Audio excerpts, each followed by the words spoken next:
काबे के ऊपर हमला करने के लिए आ रहा है। तो ऐसा होता है कि जी जी जी हजरत बोले तो और बेहतर ये मॉडल आप थोड़ा एक्सप्लेन करिए प्लीज। इधर आ जाओ। नहीं वहाँ से बोल के आपको यहाँ से ये नामा वगैरह फरमाइए। जो मॉडल है माशाअल्लाह, ये असहाब फील का वाक़या आपने सुना है। नबी अलैहिस्सलाम की विलादत से तकरीबन 50 दिन पहले का वाक़या है। तो उसी साल नबी अलैहिस्सलाम की विलादत हुई थी और उस ज़माने में इस तरह के वाक़यात से याद रखा जाता था। उस ज़माने में डेट ऑफ बर्थ कुछ वैसा कोई जो है याद करने का माहौल उसका एक निज़ाम नहीं था। इसी तरह के वाक़यात से वो याद किया करते थे कि फ़लाँ वाक़ये से जो है फ़लाँ वक्त में वो काम हुआ था, उस वक्त में जो है इनकी विलादत हुई थी, इनकी वफ़ात हुई थी, इस तरह से। तो नबी अलैहिस्सलाम की विलादत से पहले ये वाक़या पेश आया। ये प्यारे आका सल्लल्लाहु अलैहि वसल्लम के दादा अब्दुल मुत्तलिब, उनके जो है 100 ऊँट थे। तो 100 ऊँट लेकर जो है ये अपने एक पहाड़ है जहाँ जो है अजियाद का इलाका कहते हैं, उस इलाके में जो है उनके 100 ऊँट चर रहे थे। तो उस मौके पर अबराहा जो है अपने लश्कर को लेकर आया था काबे को ढाने की नीयत से। अल्लाह का घर जो है उसे ढाने की नीयत से वो आया हुआ था। वो क्यों आया था? इसलिए कि उसने काबे की अजमत को घटाने के लिए एक कुल्लाइस नामी एक जो है चर्च बनाया था। वो चाहता था कि लोग अरब और दीगर ममालिक के जो लोग हैं वो काबे को ना जाए। क्यों? काबे की इतनी अजमत है, वो मैं जो बना रहा हूँ उस चर्च को आए। तो इस गर्ज से उसने ये कुल्लाइस बनाया हुआ था।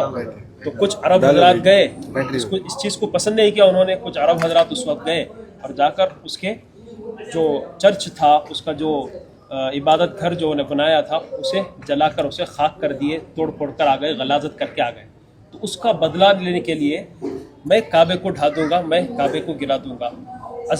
काबे की अजमत को गिराने के लिए जब वो अपने इलाके से यहाँ पर आया तो हाथियों का लश्कर लेकर आया और आकर जो है वो जो उस इलाके में पड़ाव डाला हुआ था। तो नबी अलैहिस्सलाम के दादा अब्दुल मुत्तलिब, उनके जो ऊँट थे पहले उनको अपने कब्ज़े में लिया कि वहाँ पर जो है अपना दबदबा ज़ाहिर करने के लिए। तो फिर जो है नबी अलैहिस्सलाम के जो दादा थे अब्दुल मुत्तलिब, वो जाते हैं और जाकर उससे बात करते हैं कि भाई मेरे ऊँट मुझे मेरे हवाले कर दे। तो वो ताज्जुब करता है कि मैं यहाँ पर आया हूँ काबे को गिराने के लिए और तू मेरे पास ऊँट पूछ रहा है। तो कहते हैं कि मैं ऊँटों का मालिक हूँ और काबा जो है उसका भी मालिक है, वो अल्लाह है। अल्लाह, मैं अपने ऊँटों की फ़िक्र कर रहा हूँ और अल्लाह अपने घर की फ़िक्र करेगा, काबे की फ़िक्र करेगा। तो बोल कर जो है अपने ऊँट वो वहाँ से लेकर आ जाते हैं। तो फिर उसके बाद वो अपने लश्कर के साथ, जिसमें एक बड़ा हाथी महमूदा नामी एक बड़ा हाथी जिसमें बैठकर वो आता है और आकर जो है काबे को उठाने की गर्ज से करीब आता है। तो जैसे ही वो करीब आता है फिर अल्लाह ताला जो है अबाबिल परिंदों को भेजते हैं। ये देख रहे हैं आप किस तरह से वो एक बड़े बड़े परिंदे यहाँ पर हैं, लेकिन छोटे छोटे जो अबाबिल परिंदे थे उनके चोंच में एक कंकर और दोनों पैरों में एक एक कंकर।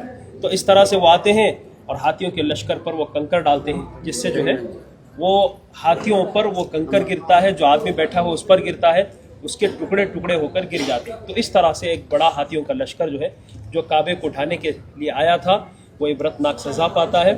ये वाक़या, इस वाक़े को कहते हैं आमुल फील, यानी हाथियों वाला वाक़या, हाथियों वाला ज़माना जो वाक़या पेश आया था। उसी ज़माने में नबी अलैहिस्सलाम की विलादत हुई थी। डेट ऑफ बर्थ के बारे में जो है कई उसमें जो है इख्तलाफात हैं, फ़लाँ तारीख़। तो उस ज़माने में जो लोग याद करते थे कि उस ज़माने में ये वाक़या पेश आया था, उसी दौर में नबी अलैहिस्सलाम की विलादत हुई। तो ये आमुल फील का वाक़या। जज़ाकल्लाह खैर, तहे दिल से शुक्रगुज़ार हैं आपके। जज़ाकल्लाह।